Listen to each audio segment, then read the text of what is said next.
Alright, we're just gonna do one video for today. Levi Nicks. You know, it seems as though Ellen DeGeneres was actually pretty generous. She was giving out Korean foreskin baby facials for a long time. I'm just kidding. Ricky Gervais is actually exposing even more now. Ellen DeGeneres is in deep doo-doo. Stick around to the very end. I'm going to cover some comments of a previous video. And please like and subscribe. It's free and a great way to support the channel. Let's get off into this. Wendy Williams just came out with an insane announcement. Ricky Gervais and Wendy Williams are teaming up to expose Ellen for exactly who she is and how she was involved in silencing opposition. Ellen aired for 19 years, and during that period, Ellen threatened both Ricky Gervais and Wendy. In this video, we're going to look at how they're finally responding. You know, we haven't seen you really around since the Golden Globes, where you were low profile. Yeah, well, they attacked you, but they said that you were mean and rude, and you were surprised at that. You were surprised. Let me just who cares? People are like, you're mean and who cares? read one of the things they I thought am mean was... and rude. I'm surprised they attacked me for it, though. Yeah, exactly. Yeah. Ricky Gervais hosted the Golden Globe Awards 5 different times from 2010 to 2020. During his last appearance there, Ricky exposed some of the most powerful people in the industry. Every major producer, director, actor, and music executive was there when Ricky came out and said that he knew they were all connected to Jeffrey Epstein. This was back in 2020, 5 years before the Department of Justice would Not looking good, brother.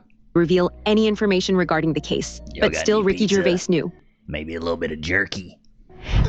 What made you think, you know what, I'm just going to hammer him?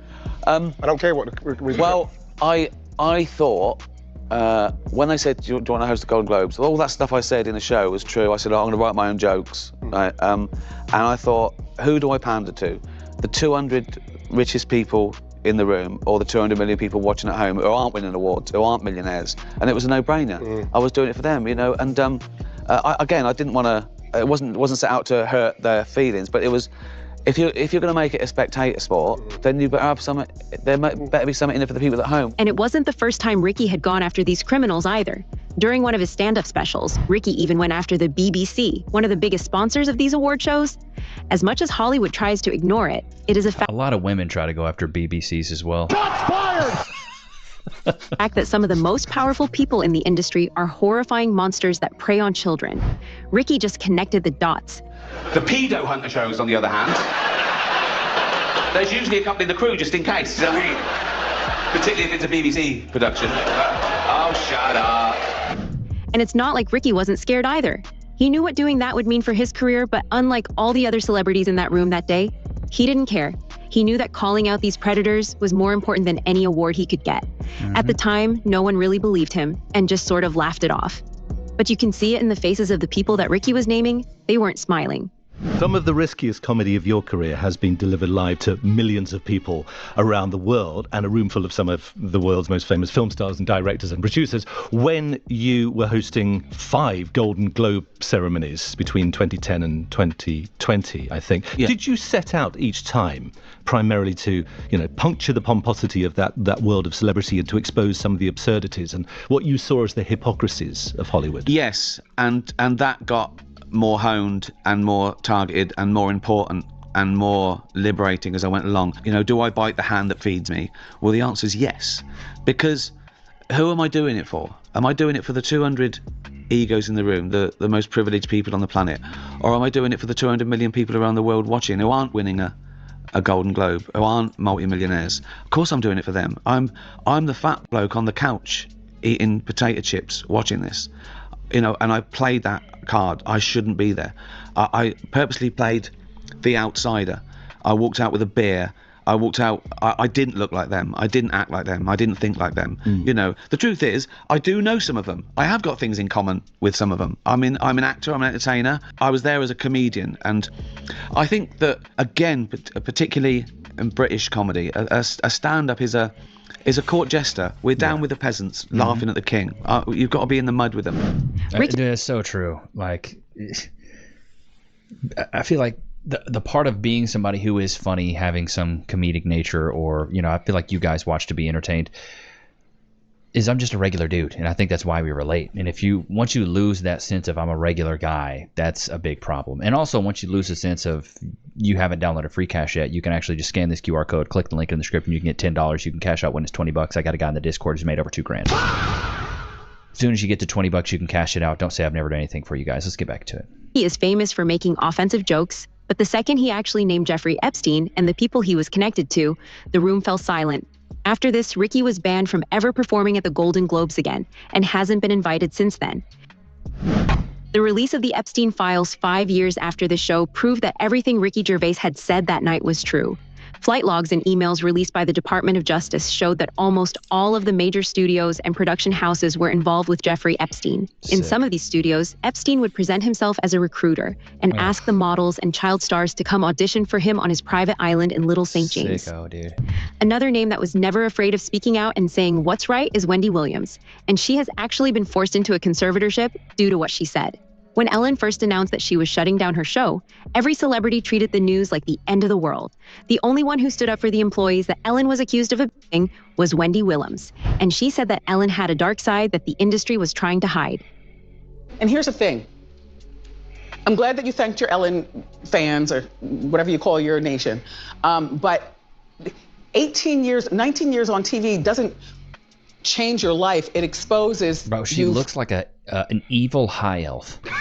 And this is the most evil high elf of the land. Like in Skyrim, if you can make a high elf and make it super evil, that's what it looks like. For the person that you really are. I'm wearing the diapers, okay. Suzanne, you've been around the block. Yeah, I have been around the block. What kind of block we talking? She's a runner, she's a track star. No, but I've been in this business for a while. A long time. I've worked with some all different types of hosts. Yes. And there's a lot that goes on. Behind the scenes. Uh-huh. Mm-hmm. I'm not sure that all the guests are happy. I was a guest. I wasn't happy. Just saying, Norman. Mm-hmm. And people called me out on it before I was able to say anything about it. Like, oh my gosh, that was... Joelle, you know what I'm saying. You've been around the block. Wendy was calling out criminals and predators in the industry, while everyone else was trying to cover up their crimes and help them get away with it. And on Ellen's show, Ellen actually laughed at her for trying to expose these elites and actually threatened her live on air. You can see that even Wendy was taken back. She never expected Ellen to actually threaten her on national TV, even if she played it off like a joke. This is exactly why Wendy said Ellen had a dark side. Everyone in the audience thought Ellen was joking, but Wendy knew that she had just been warned. Wendy wasn't known to be threatened. When Wendy Williams exposed Diddy and other music executives in Hollywood for taking advantage of... I mean, the whole Diddy thing, dude. You got 1,000 bottles of anything. You should just go to jail for the weekend. I don't know what else he did, though. Some of these videos, I've seen some of them on Twitter that got exposed. Diddy's a freaky dude. Very freaky guy. Child stars like Usher and Justin Bieber, Diddy actually went on Wendy's show and threatened her using her son as leverage. The instant Diddy named Wendy's son, Wendy's expressions changed. This was the industry's way of telling her to back off. All right, so here's Wendy Williams. This is back in 1998 in the call that got her fired from Hot 97, Hot 28. I just want to know, I mean, do you really think that every player is gay or every other player is a thing? Are you a little gay obsessed, do you think? I'm not gay obsessed, and every other would be an exaggeration, but I would say 2 out of 10. Okay. In sports, and 5 out of 10 in music. Okay. Yes, and I don't think that's gay obsessed. I think that's after being in this business for over 20-something years and seeing things from the inside out and the outside in. So next thing she knows, she's fired. And then, again, that was 1998. And then she spoke to Howard Stern in 2006, and he brought it up. Watch this. Did you get fired for making fun of Puffy? Something like that. Well, listen, you figure it out. You do the music of what was playing back in 1998 on the majority of every radio station 25 times an hour. Okay, it's not a denial. And the last but not least, Diddy went on the Wendy Williams show in 2017.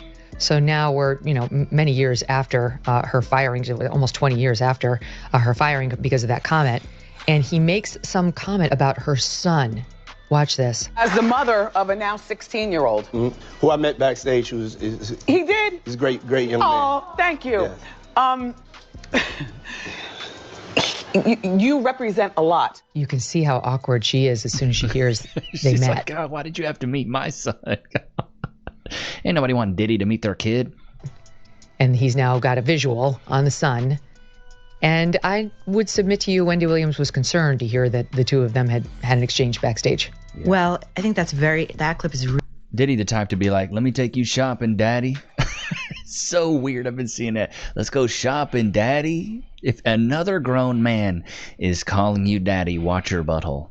That's all I got to say, dude. Really interesting because it takes a lot to trip Wendy Williams up. I mean, this is a woman who would get on TV 5 days a week, much as you do, and speak extemporaneously, you know?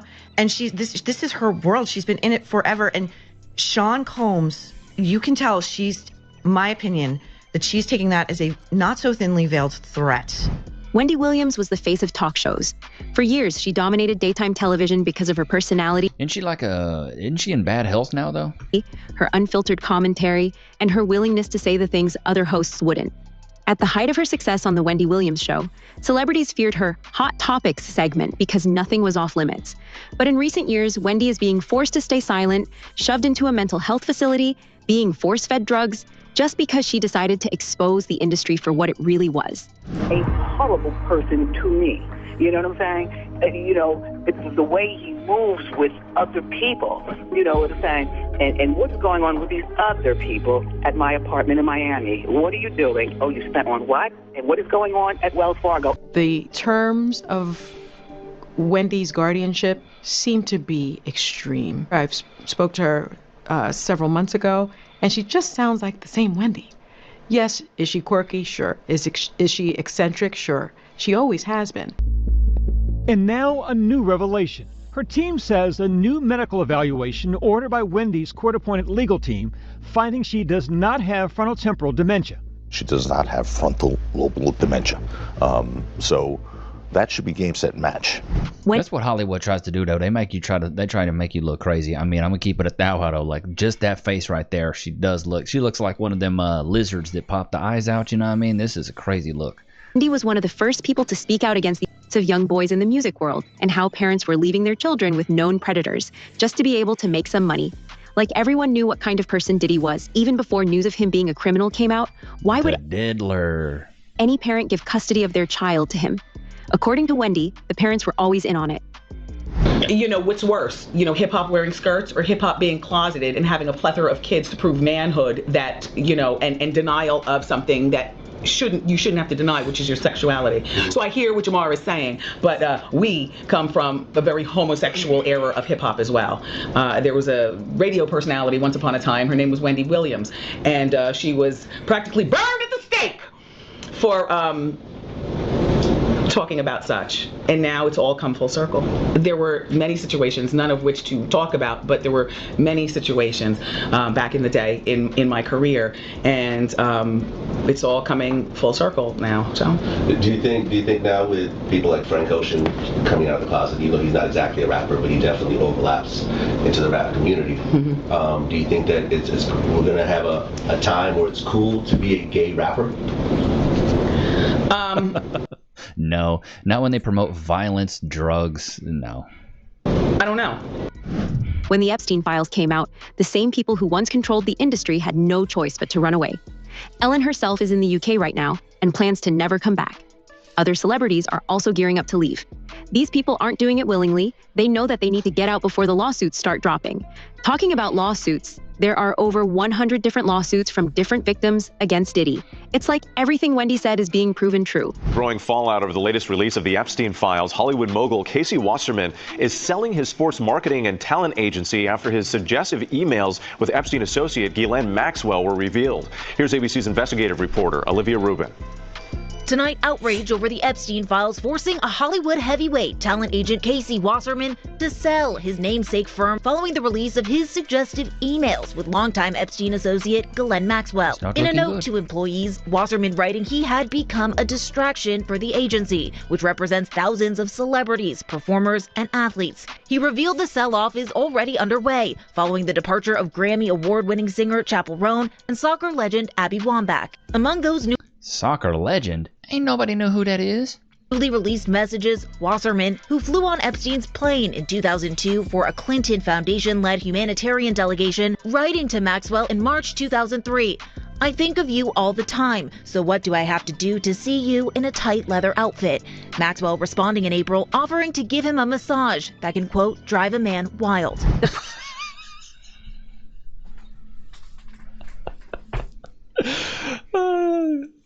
Ghislaine. She looked like somebody's drunk aunt. To want to see her in a tight leather outfit, ugh. Price that Wendy has paid for trying to protect young stars in the industry is too high. But even then, other I will say whistleblowers Wendy Williams is top heavy. She's shaped like a number 9. and victims didn't even manage to get away alive. How dare him? How dare him? I control men. Well, and you know your limits. You know. Let me tell you something right now. I don't need Will for anything. Carolyn Andriano and Lee Sky Patrick. 2 of the witnesses who were named against Epstein and Ghislaine Maxwell back in 2021 both ended up dying in accidental overdoses 6 years apart. Here's what the mother of one of those victims had to say. It makes me sick.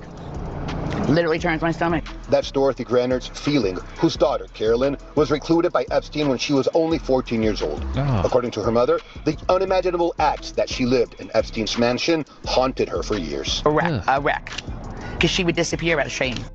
Authorities declared her daughter Carolyn dead due to an overdose in May of last year. She left behind 5 children and her mother. The only person somewhat responsible was Jeffrey Epstein, who committed suicide in jail. I couldn't even sleep in my room because I've got all Carolyn's artifacts of memories we made. Ugh, it's brutal. And I said to my son, I said I can't sleep in my own room. All I see is Carolyn. Right now, Wendy is trying to escape her guardianship. Court-ordered doctors have proven that Wendy never even had dementia in the first place. It was all an excuse to silence her voice. Wendy claims that she's being held against her will. So our recent events have been unbelievable. Talk about We came back from dinner, and apparently police were called. But I was told that at some point, police were called because the coterie here was saying allegedly that I took my aunt from this facility and whisked her away without any sort of confirmation or approval. Which according to everything that we have learned in terms of this whole situation, wondering exactly how that correlates with the statements that the Guardian has made that Wendy is able to come and go as she pleases. Right. And that there are no family visits that are blocked. Clearly, they are lying to me when they say I can go out and do what I want to do. This is my niece, Alex. She just flew in from Miami, okay? I just came from the hospital. So we are going out to celebrate. You know what I'm saying? Celebrate what? I don't know. I'm from the hospital. You know what I'm saying? And of life. Right. And this is what has been done to us. We're good. We're good. We're back in one piece. I'm glad to hear that. Yeah. Thank you. Several investigative journalists have come out and called out Hollywood for what they're doing to Wendy Williams. If you found this video interesting, make sure to like. It's interesting. I didn't know that they were doing that to Wendy Williams. I mean, but you gotta, dude, it makes sense. They're trying to silence everybody. They don't want anybody talking about this stuff. Nope. But you got your independent journalists like your boy here. I've been getting more into these. Are you guys enjoying these? Ricky Gervais has been exposing Hollywood. Let me go to yesterday's video. I've been getting more into these kind of conspiracy facts videos. I don't even consider them conspiracy theories. I consider this stuff. Some of this stuff is probably concrete and very true. So let's go to the comments of one of the previous episodes, which was Ricky Gervais tried to warn us. Nobody listened. Tom Hanks running and hiding says a lot. It's not who I am that defines me. It's what I do. No one is above the law. It's adorable. An IQ that can freeze water.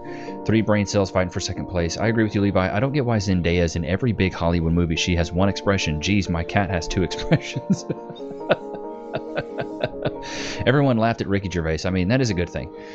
The rats are fleeing and nothing will happen to them. Bro, not just baby oil. It was baby oil laced with GHB and you literally never be able to tell. Roofie baby oil? Oh my God, that's insane. The problem is, no list has been released by anyone, even the victims. Levi, I just watched an interview with a former South African head of the Church of Satan who left it. He mentioned many of the people in it were celebrities, athletes, and powerful men and women in business. Makes one think when you ask what do people give up to be in Hollywood?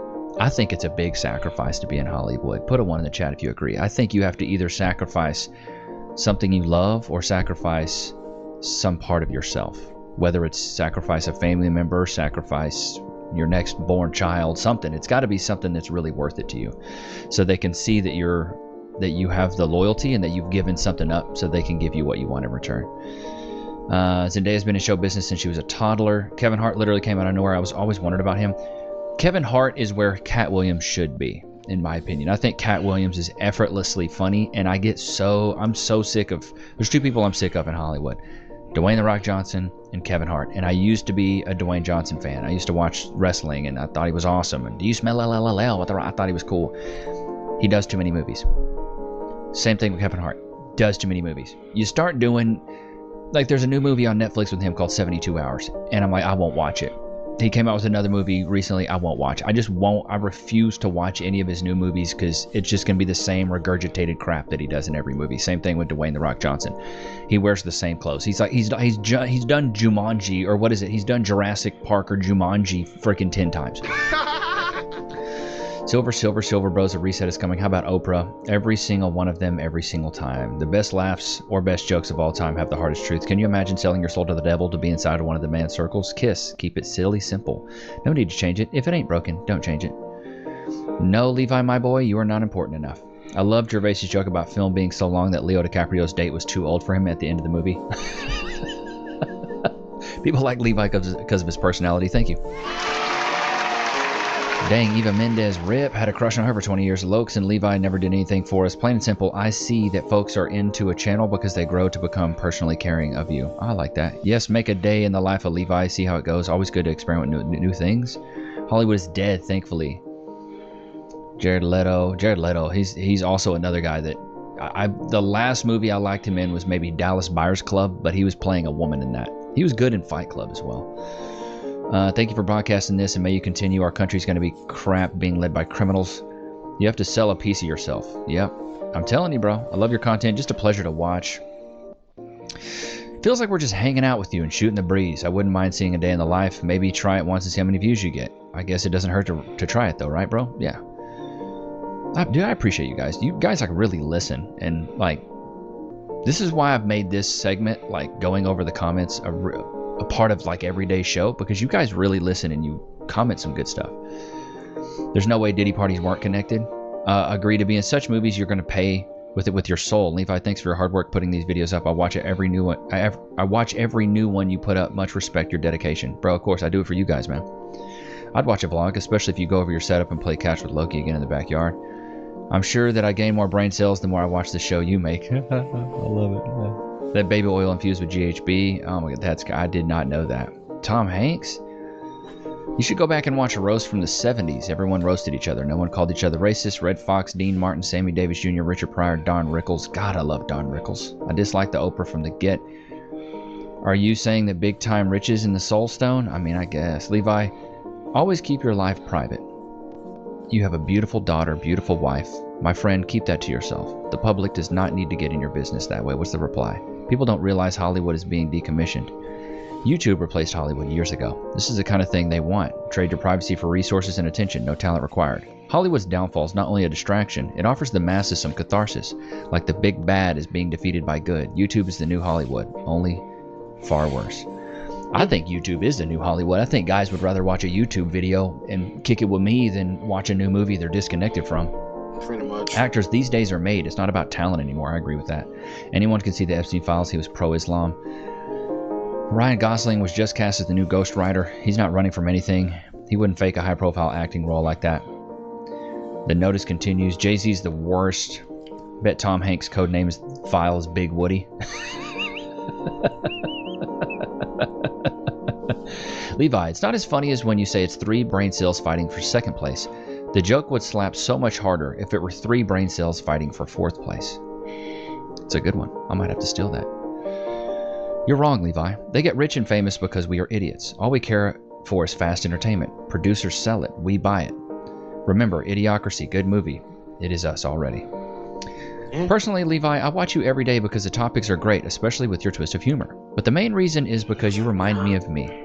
We're a lot alike, buddy. I got mad respect for your ability to see the world for what it is. You're a good man, Levi. I admire you. Appreciate that, man. I really do. When I started this channel a few years ago, I really just wanted to come out here and just speak my own thoughts. Give you guys my opinions. And speak from the heart.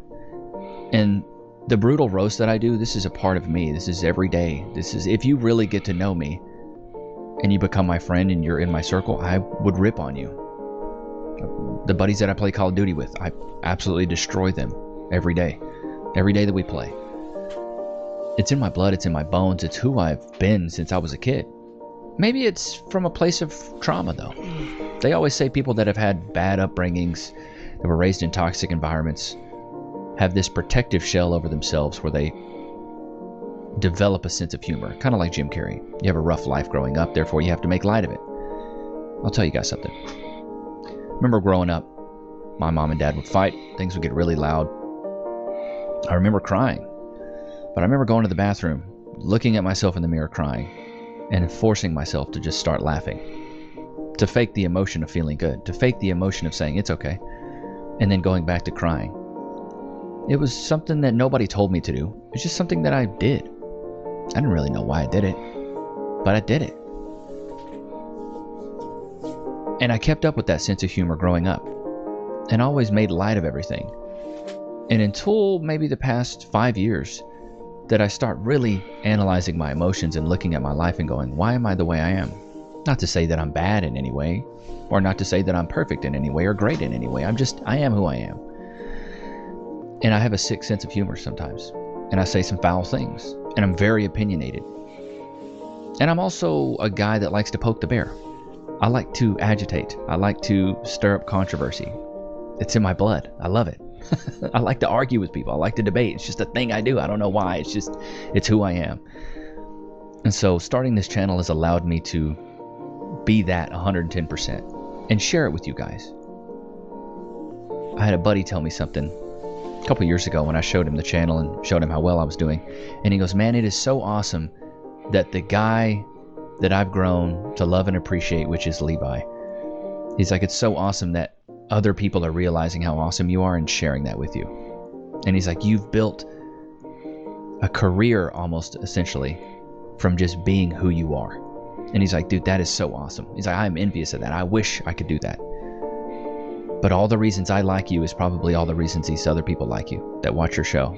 And I was like, man, that's one of the best compliments I've ever gotten. Shout out to my boy Tyler. Even though he doesn't watch the show. I can't get any of my boys to watch a single episode. I've had all the success. I do well. I get views. None of them have watched a single episode of my show. But that's okay, chat.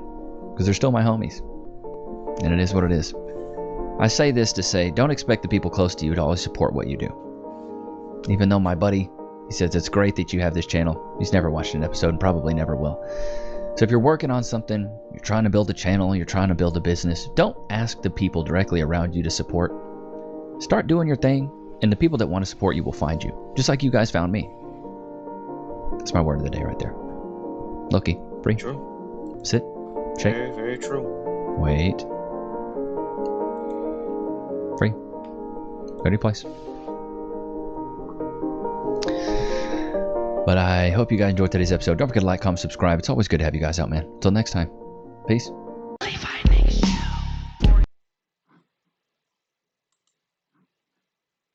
That was really nice.